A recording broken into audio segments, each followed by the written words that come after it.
Hey guys, welcome to my channel. My name is Emmanuel. This is Create Life Travel. I have been making videos about Colombia most recently, and I'm going to make one of my most packed videos today. I'm going to try to make it long, informative, and give you guys reasons as to why you should come out to Colombia. So I'm going to talk about beaches, I'm going to talk about nightlife, I'm going to talk about adventure, I'm going to talk about the people, the friends, and obviously Colombia is very well known. A place like Medellin is very well known for having a nomad travel work life balance. So I'm going to share some stuff with you guys about that. Also, I have been in and out of Colombia for the past 2 years, so I've had the chance to experience many different things, also the chance to meet a lot of different people. So here I'm going to talk about all those things packed into one video. Welcome guys, thank you. And if you enjoy my content, please leave a like, and as well, if you're not subscribed, please kindly do subscribe. Let's get to this video. Let's talk about 2020 and why you should come to Colombia. Let's go.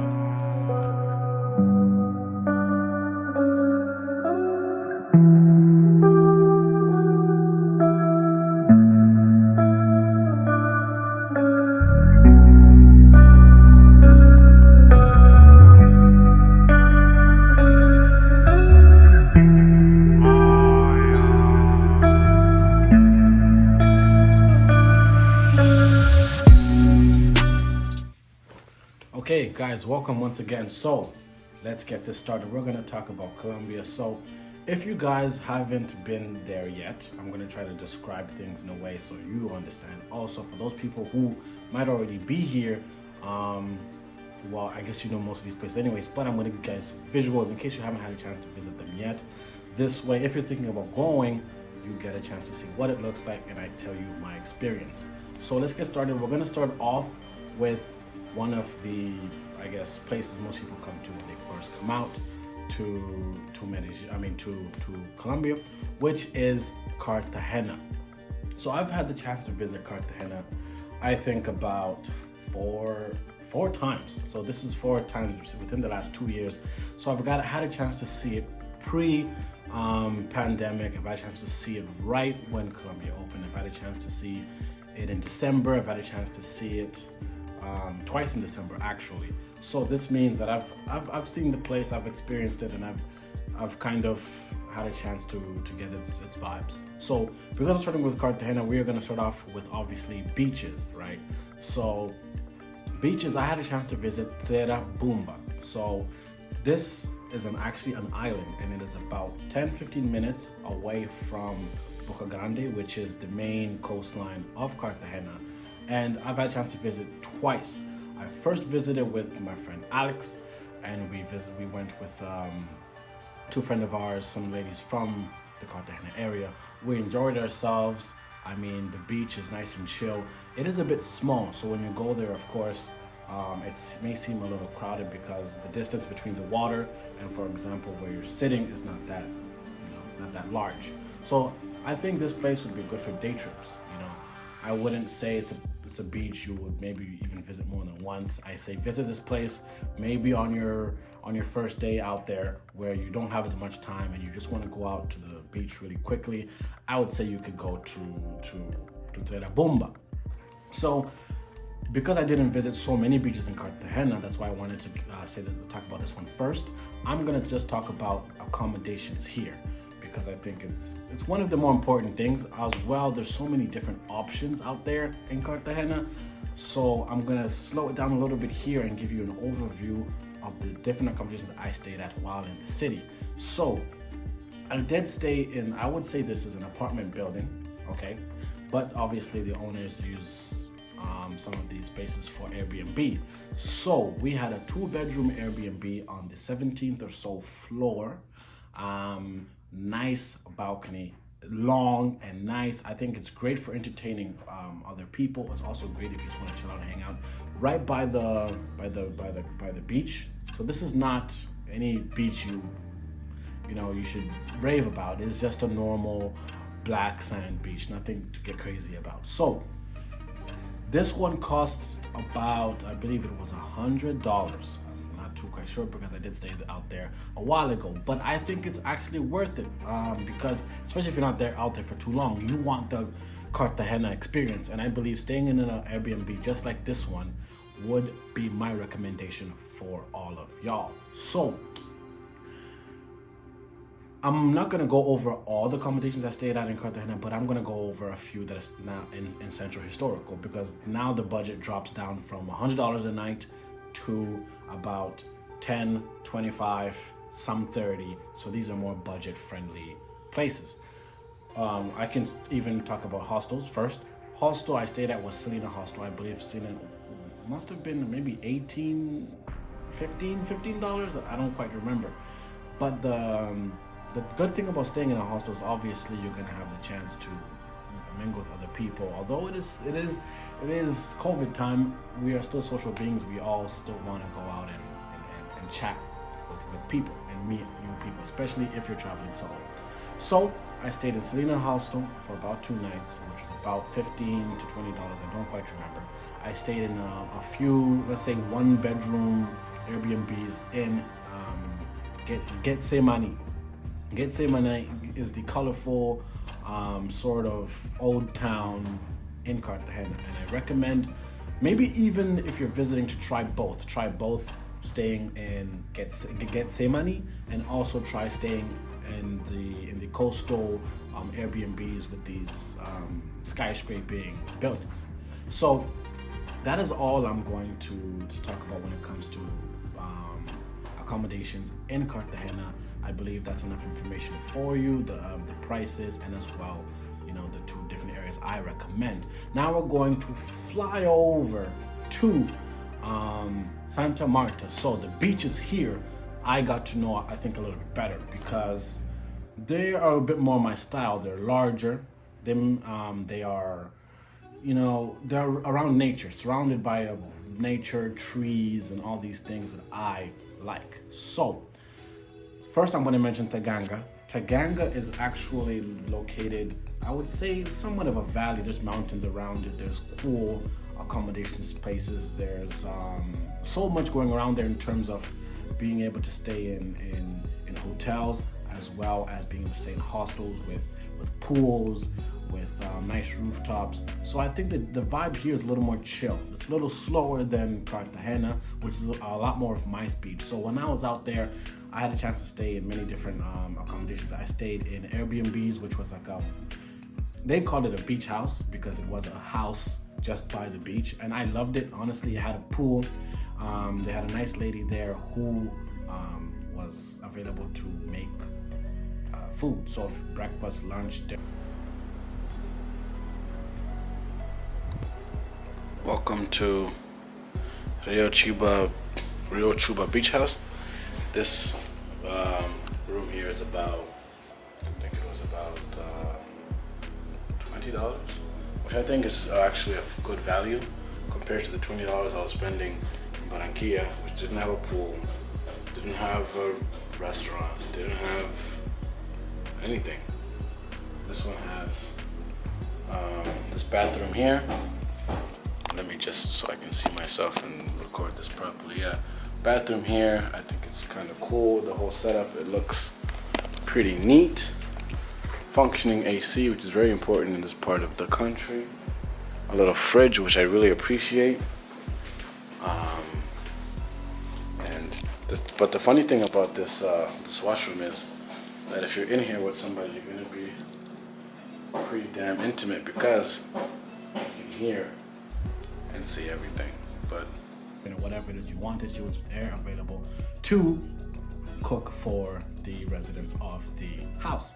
And it had a nice pool, which is a nice touch because you don't have to necessarily have to go to the beach to always get in the water. You can just chill out into the pool. And especially if you're hanging out with some friends, with a small group of people, I recommend this a lot because if you, let's say you're a group of 8 and you guys want to maybe each take a room, it's basically your house at that point because the pool is there for you, the kitchen is there, and there's only so many rooms anyways. And I recommend this place over, I think, any place in the Santa Marta area. But the only thing about it is not so close to actually Santa Marta. It is right by the airport, which is approximately 20 minutes away from Santa Marta. So you know, if you're going out to Santa Marta, I recommend maybe staying 1 or 2 nights at this place. There is a beach close by, so you can still go to the beach. But this is maybe so if you're just looking to chill out, um, you know, and not be so much moving around outside, because it is far from pretty much everywhere. Or if you're planning to leave maybe the next day and you want a chill out day, I recommend this Airbnb for those reasons. Next, we're gonna go over to Taganga, which is actually on the opposite side of Santa Marta. So this area of Taganga, like I quickly mentioned at the beginning, it's full of hostels, hotels, and I'm going to talk about two right now. One I didn't stay in, the other one I did stay in. The first one will be the name. I don't know. I don't remember. I'll probably put it on the screen or something. When I do remember, or when I look for it, it's going to be there. So, and actually, I don't remember the name of the second one either, to be honest. But I do have the video, so I'm going to show you the video, and I will find a way to put the name there on the screen or something like that. But both of them have pools. One is an infinity pool and one is on a hill. So actually, the first one is called El Mirador. So this is a bit in a hill, and you have the infinity pool, beautiful infinity pool, where you oversee Taganga on your right, and you oversee Santa Marta on your left. You can see the boats, the mountains, the hills, and I think it's a nice vibe hanging out there. There's a big space, so I think it's a nice place to hang out for the day, or if you're with some friends. Very nice hotel. Definitely do recommend staying there. The hostel I did stay at in Taganga, like below. Actually, I don't remember the name, like I mentioned, but this one was a nice touch. It was a hostel, so you get a bed, and the pool is right in the center, and they have like a terrace at the top there. So it's a nice chill vibe. It was cheap. I believe maybe $12, $13, which obviously is budget. So if you were looking for budget options, that's my budget recommendation right there. And now, okay, so now that I've talked about beaches, my conclusion on beaches in Colombia is they're not Tulum or Playa del Carmen or Cuba, right? But they have nice vibes, especially if you go into the Parque Tayrona zone. I actually have not been there, but I've been really close, and I've had friends who have visited, and this is the footage I'm gonna share with you right now. As you can see, the beach is large, it's huge. And if you're hanging out there for maybe even a weekend, you're gonna have options to go to multiple different beaches. You're gonna be surrounded by nature, and for me, that's to finish off with beaches in Santa Marta area. I'm gonna talk about my actual favorite beach, which is Bahia Concha. I visited this beach because of some recommendations with some friends. Sam, a friend of mine from Canada, and we had a chance to go out there as a group, and it was a good time. The thing I like about beaches, when I do visit them, is I like size. I like places that you can walk around, you don't feel too limited. At the same time, it's chill, and there's scenic. I like to be able to see some trees and even go explore, and so that's what Bahia Concha provided us. It provided us a nice space to hang out. Also, there are food service there, so you can have a meal. Somebody comes out, takes your order, goes to the restaurant, and brings you back food, which is a nice touch. And I enjoyed that. I enjoyed that chill environment right by the water. And so Bahia Concha is my favorite for its size. I think it's decently nice, and as well, the only thing I would say about Bahia Concha is it's a bit tricky to get to, right? Because you may take a taxi, which kind of has to make this half circle or three-quarter circle around to get there, and then you have to walk a bit just to walk from the gate onto the beach. But I mean, if you're a beach lover like myself, you're gonna be able to do this, no problem. So now that we've talked about some beaches in the Santa Marta area, I'm gonna talk to you about a beach I have not had a chance to visit yet, but hopefully I will get a chance to. But I know the vibes, I know what it looks like, and I have this footage here to share with you guys. As you can see, you're gonna see the beach is huge. It's kind of similar to Bahia Concha, like I just showed you, but it's much more nature, because actually this is a national park. This is Parque Tayrona National Park, and it is one of the destinations in Colombia that people rave about and talk about that are must-sees. I just haven't had a chance to visit yet, but I hope I do get a chance to visit sometime soon. So that's gonna be it for beaches, guys. I've shared with you guys a few beaches: Cartagena, Santa Marta. You take your pick. Anyways, you need to see all of them regardless. So going forward now, we're gonna slow things down a bit because we're gonna talk about things inland, things in the Medellin area, things inside the middle of the country. So first, we'll talk about what comes with staying in a place like Medellin. After spending so many months, the vibes and the mood of the city are very friendly, outgoing, and of course, if you've been in the country already, you already know that a lot of people come in from outside of the country, and typically will travel or stay in the Medellin area for some weeks. So the good thing about it is you get to meet other people, especially if you're staying in places like hostels. You get to meet other travelers. You guys get to explore together, even go to places like Provenza and these types of things and vibe out. That's the great thing I like about Medellin is that you're able to almost, it's life, the lifestyle there is just, it's enjoyable. There's so many things to do throughout the city, and there's so many regions of the city that you can explore. And especially if you like cities that are integrated into nature, I think obviously Medellin is one of the top, and if not the top. And I'm gonna talk to you guys about a park really close to not close, but it's essentially Medellin, but you gotta kind of go out into the mountains a little bit to get there. So this is Parque RV. Parque RV is reachable by Metro Cable, which is the cable cars that go from the metro station all the way up to the top, and then from there you even take a metro cab that actually takes you through the forest and right into the park.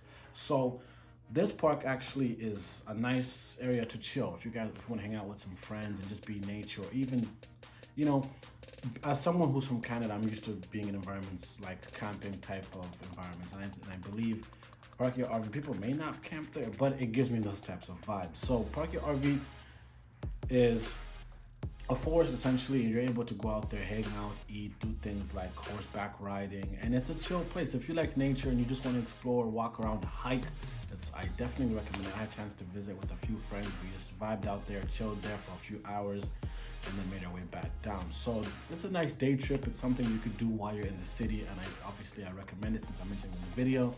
And so it's just one of those things that maybe if you've visited before, or maybe even if you're looking at information about Medellin, you may actually not see too much videos that talk about Parque RV, but this video is about all these different places and why you should visit them, and why it's even included in the whole experience of visiting Colombia. So now we're going to talk about things just a little bit outside of the city, just outside of Medellin. We're going to talk about some small towns. First one we're going to talk about is called San Rafael. One hook! Yo, welcome to San Rafael. I got the hawk behind me, and we're over here chilling by the rivers. But I'm just introducing this place right now. I'm gonna show you more later. We're gonna try to have some fun right here, but I'm gonna tell you guys more about this place in a little while. I'm here with Hulk and I'm here with Kayla. We're having a good time. We're chilling. This is San Rafael, Antioquia. I mean, I always say that there's always more things to do here in Antioquia, in Medellin area, than I usually show, or than most people show. So I'm here to show you guys this right now, and let's go have a good weekend. So this place is, like, I would probably say, describe it as tranquil. Like, it's chill, it's a lot of water, it's these rivers, it's these big rocks, it's a chill place. And I had an opportunity to go there with two friends, Alex and a friend of mine named Kayla. So I feel like I go everywhere with Alex, but anyways, if you watched my videos, you already know that's how it be. So we visited there and stayed there for 2 nights, where we were staying in once again, it's like a house.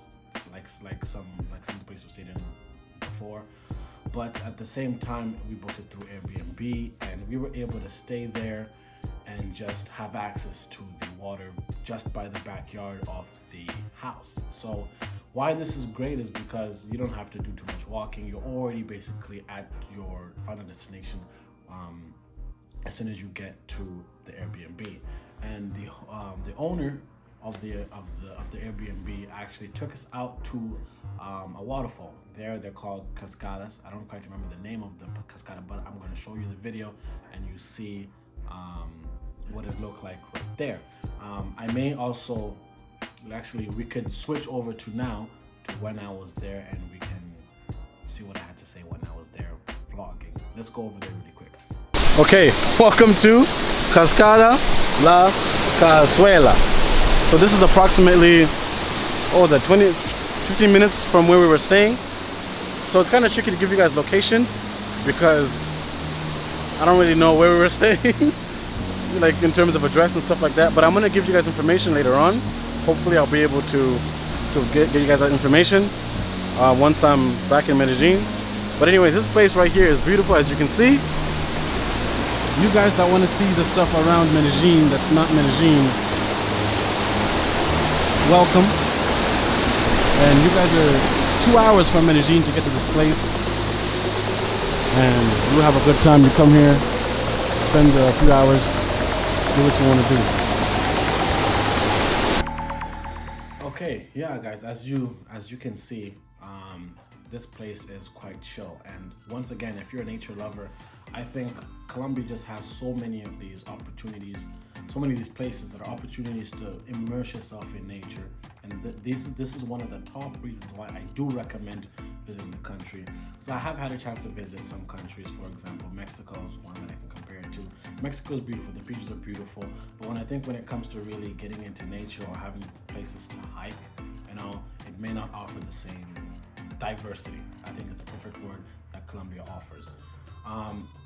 So visiting San Rafael, you would visit leaving from the North Terminal in Medellin, just for information in case you actually want to go there. So the North Terminal, which is called Terminal Norte.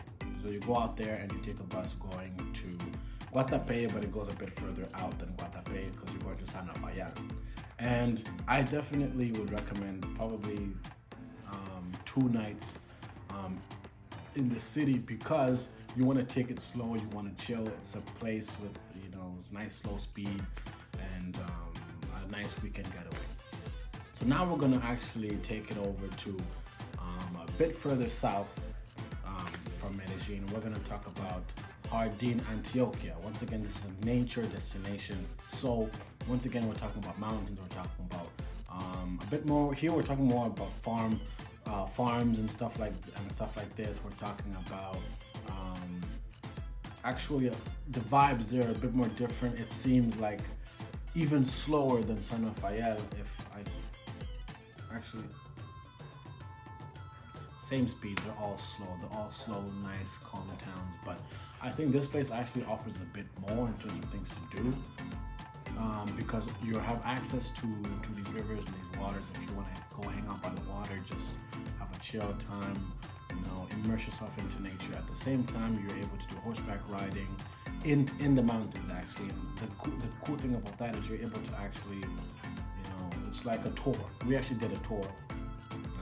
And you go through the mountains and you're seeing the entire city from above, and it's just a beautiful video right now in Jardin, which is about 3 hours away from Medellin, and currently walking to go on a tour which involves horseback, falls, and some other thing I forgot at this present moment. But it is my first time to enter horseback, which I'm a little nervous about. But you're nervous about things you do for the first time, yeah? So, but anyways, I am still a little bit excited. I just had some coffee, which is helping me out a little bit. But let's go see these horses. I hope they're not like, some super crazy huge horses or something scary, To finish off about Jardin, it is a destination once again for nature, for adventure too, because they do have some things like paragliding and stuff like that. So if you're interested in doing those types of things, I would say they're 2 quite similar destinations, San Rafael and Jardin. So if you have to do one, I would probably say do San Rafael, just because you know, the vibes there are just nice and chill. I think it's easier to get to, so it's not going to take you as long. It's a nice cowboy town, and I really enjoyed it. So I would definitely recommend San Rafael if you have to pick one. So now let's slow it down a little bit more. Let's talk about some of the things that I feel are concerns with people traveling to. I'm going to talk about Medellin because I've spent most of my time in Medellin. Let's talk about, you know, what it is like to be there on a day-to-day. So for example, Filming you the whole day, fam. The whole day. De Medellin. Me, someone who is young and wants to be challenged in life and do all kinds of things, I feel like that environment was perfect for me. I have an opportunity to meet other people doing things that I then in the future want to do. So since about December, myself and Alex, we were hosting parties in Provenza, in Parquilleras, and in around the Poblado area. So these parties we were having dancehall and Afro beats. And if you guys are into that, I'm sure if you're coming into the city, don't waste any time. Just go ahead and find us. Find my link down below. You're gonna see a link to the page, and you can have a direct access to messaging Blackout on WhatsApp. So with that being said, we know that Medellin is an area that is a city that offers a good nightlife balance, as well as many people might not know this, but actually it does offer great restaurants. So you have access to nature close by, you have access to great restaurants, you have access to other people who may be similar to you, and you have access to just great working environments, in my opinion, if you are looking for that balance. So I think it's one of the most important things coming in. Let's finish off by just talking about one of the more relevant things since this is 2021, which is safety. So the reason why I feel comfortable actually traveling through Colombia and all these different places is because I have travel insurance, which does cover COVID-19, which is with Safety Wing. Safety Wing is a provider of health insurance. They obviously focus in on people who are traveling nomad lifestyle, and the great thing about it is that it is very much affordable. So I'm someone who doesn't obviously want to be spending a lot of money on health insurance because, you know, it's not typically something that I would be considering to even do. But since getting health insurance with Safety Wing, I've actually had a little bit of peace of mind knowing that if I get sick or unwell while I'm on the road, I actually have, you know, a safety net. I have something that I can actually do to get well. So I'm going to leave a link for that down below. So guys, to conclude, I just want to say thank you if you've made it this far into the video. I've tried to do something a little bit different with this video, a bit longer than I typically do. I tried to show you guys a bit more visuals. I tried to give you guys as much information going forward that you might be looking to get if you're thinking about coming into the country in 2021. So with that being said, if you did enjoy this video, I would greatly appreciate a like.